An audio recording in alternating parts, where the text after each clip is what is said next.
allow me to ask a question that might your brain. What does communication, what does DNA and world peace have in common? We'll answer that later in the question, in the speech. Communication is the foundation for all peace. Now think about that for a second. What does that mean? Communication has the potential to end the smallest dispute and the largest war. Are you skeptical about that? Yeah. Give me the opportunity to convince you. Who here, show of your hands, has no role to play today in this room? Raise your hand.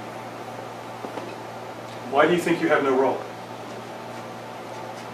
Because I wasn't given. I argue that everyone in this room has a role. Everyone. If you're not speaking, your role is to listen.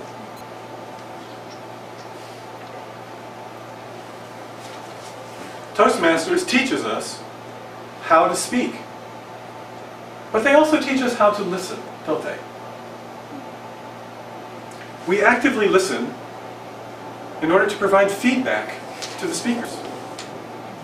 But we also listen so that we can learn. How does this relate to war? Well, conflict is based on lost opportunity. All conflict is based on lost opportunity. A speaker conveys his ideas, and there's an understanding of that point of view that's required on the listener's part. Now, I framed this to show that communication is bidirectional, isn't it?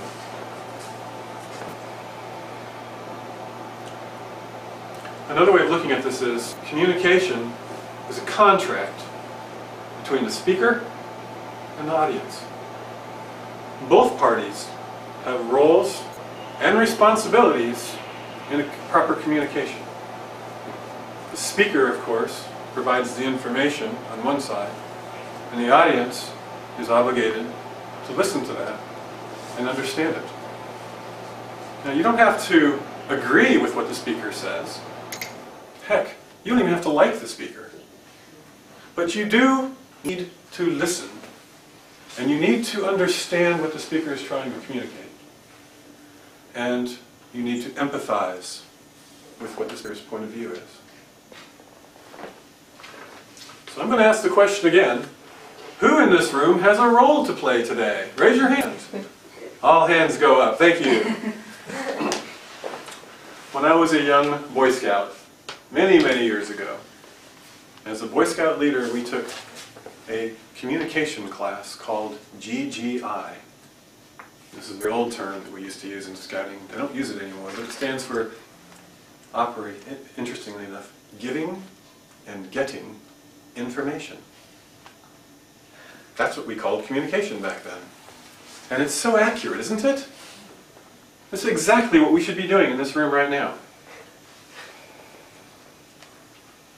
Communication is the speaker talking and the listener listening. It's also the author writing and the reader comprehending and understanding and empathizing.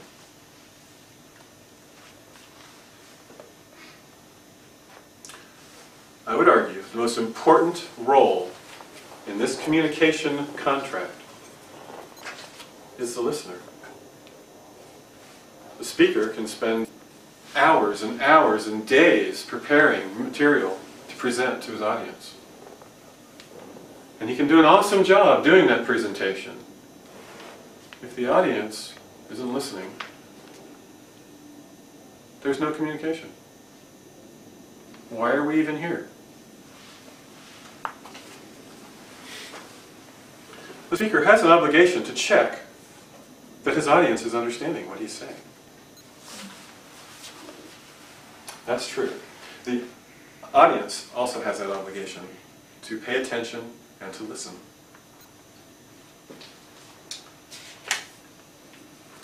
Now, I have two teenage daughters,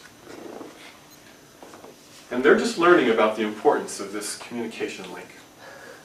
I'm going to tell you a short story. My daughter, my youngest, texted her brother for a ride a few weeks ago. She told him what time to be there and when she wanted him, where she wanted to meet him and where she was going. And the time for that arrival came and passed, and her brother never showed up. And she got very angry about that. Why weren't you there? How come you didn't pick me up when I asked you to? Well, what was missing? The message was never received by the other party. Now, this is a very literal example of what can happen when the communication breaks down, isn't it? I told her, you have to check for your audience and make sure that they got the message. So hopefully she's learned that lesson. Now, in a setting like this, when we're not using texting, the same kind of communication can break down. Maybe you're really tired today and you're not paying attention. Or maybe you've already formed an opinion about the subject matter and you close your mind.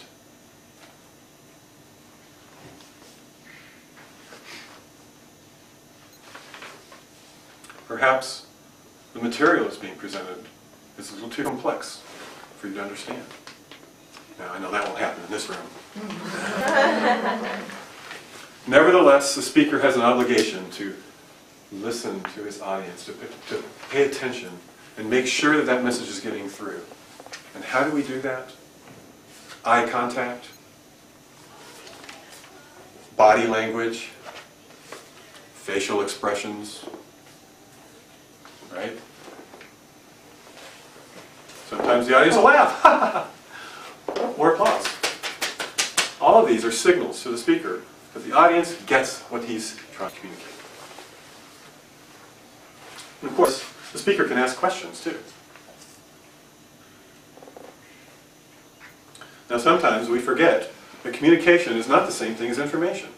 How often do we spend time preparing these very detailed, complex speeches, and we present them, and they're too complex to understand. We didn't take the time to interpret the data for the audience.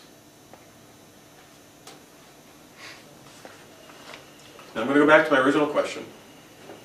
If you remember, what does world peace have to do with DNA? And the answer, if you haven't figured it out, is communication, believe it or not.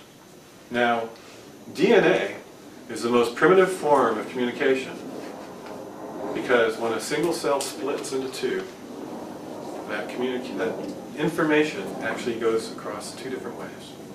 Now think about that as I say. So in summary, the speaker has to understand communication is a two-way street. It's that contract between the speaker and the audience, and both have an active role to participate in the speech in order for us to become understanding of each other. Now, Toastmasters gives us all the opportunity to learn and to speak. And if we all do that, we will all be ambassadors for peace. Mr. Toastmaster.